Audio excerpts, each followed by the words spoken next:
The oppressive heat of summer had cast its relentless grip upon the land, and the allure of the great outdoors beckoned us like a siren's song.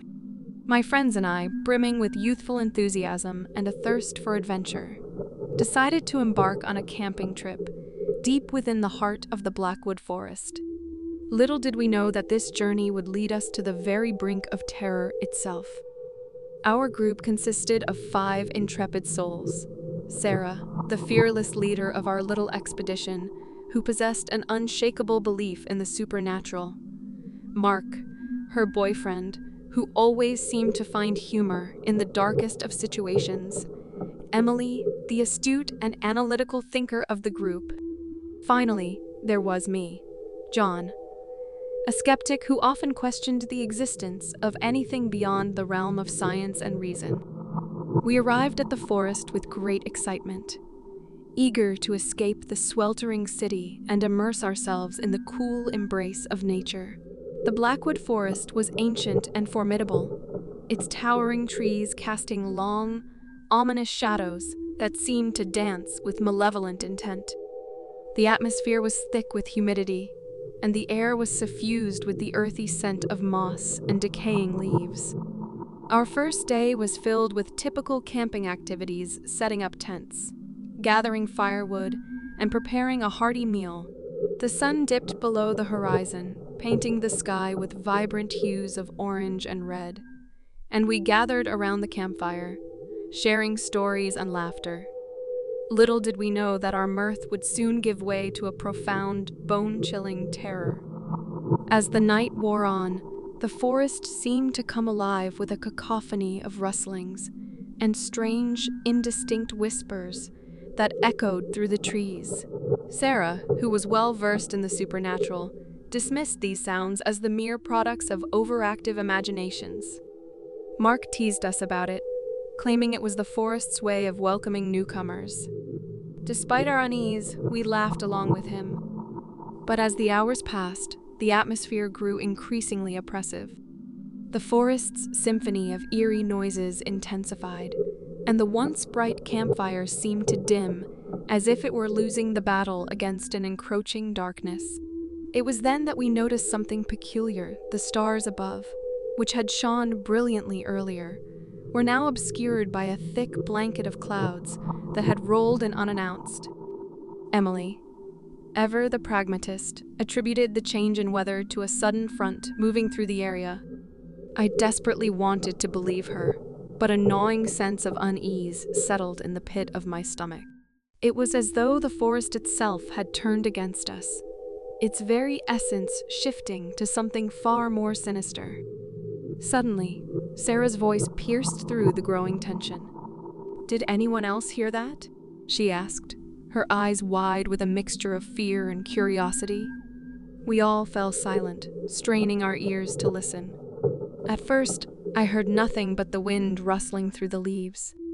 Then, faintly, like a distant lament, there it was, a mournful, otherworldly wail that sent shivers down my spine. Mark's jovial demeanor evaporated, replaced by a look of dread. "Okay, that's not normal," he admitted, his voice trembling.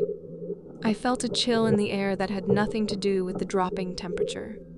Emily, always the level-headed one, suggested we investigate. "It could be an animal in distress or someone in need of help," she reasoned.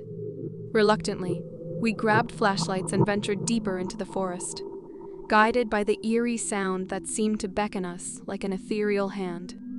The trees loomed over us like ancient sentinels, their branches swaying in the unseen breeze, creating grotesque shadows that played tricks on our minds. The wailing grew louder, more anguished, and we soon realized that it was emanating from a dilapidated and long-abandoned cabin nestled deep within the forest. Its time-worn boards creaked as if in agony, and the windows were shrouded in a thick layer of grime. Against our better judgment, we approached the cabin, the beams of our flashlights illuminating its grotesque features. The door stood ajar, as if it had been left open for us, and the wailing was now deafening, echoing through the cabin's decaying interior. We cautiously stepped inside, our hearts pounding in our chests. The interior was in a state of advanced decay. Cobwebs hung like spectral tapestries, and a thick layer of dust coated every surface. The source of the wailing became apparent. An old phonograph in the corner of the room spun erratically, playing a hauntingly distorted melody. Sarah approached the phonograph and carefully lifted the needle from the record. As the music ceased, so did the wailing, leaving behind an eerie silence that was almost as unsettling as the sound itself. Someone must have set this up as a prank, Mark suggested, attempting to regain his bravado. Let's get out of here. We agreed, and with a collective shudder, we left the cabin behind, making our way back to the campsite. But the night had taken a toll on us. The oppressive atmosphere of the forest seemed to have seeped into our souls, casting a shadow of unease that clung to us like a second skin. As we returned to the campfire, the clouds above began to disperse, revealing a moon that bathed the forest in an eerie silver light.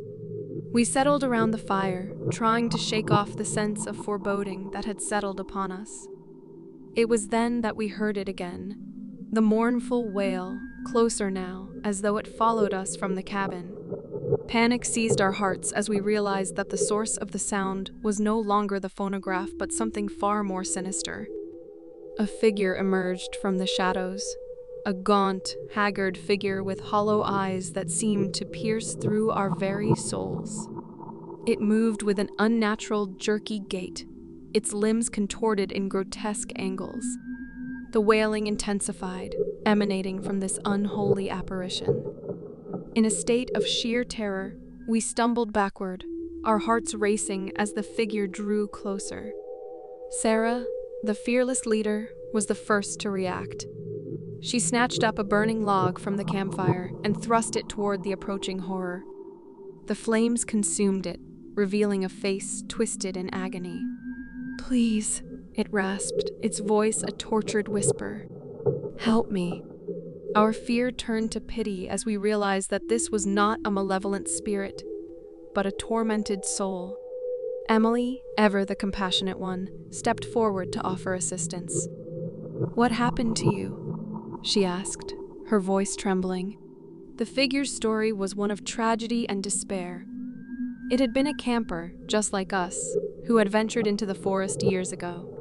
Lost and alone, it had stumbled upon the same cabin and had been lured by the haunting melody of the phonograph.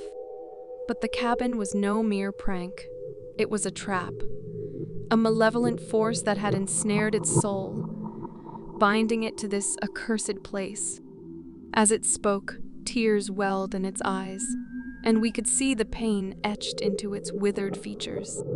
It begged us to help it find peace, to release it from the clutches of the forest. In that moment, we made a fateful decision. We would help the tormented spirit find its rest. Armed with newfound determination, we returned to the cabin, where we found an old diary that detailed the dark rituals that had bound the spirit to this place. With Emily's knowledge and Sarah's unwavering faith in the supernatural, we followed the instructions in the diary, performing a ritual to break the curse. As the last words of the incantation left our lips, a profound stillness settled over the cabin. The oppressive atmosphere that had gripped the forest began to lift, and the wailing ceased. The tormented spirit's form dissipated like smoke, and in its place, there was a sense of profound peace. The forest, once a place of dread, now seemed serene and welcoming. The clouds that had shrouded the moon dispersed entirely, revealing a clear, starlit sky. We returned to our campsite, exhausted but filled with a sense of accomplishment. The remainder of our camping trip passed without incident, and we left the Blackwood Forest with a newfound respect for the unknown and a deeper understanding of the power that can linger in places steeped in history and tragedy.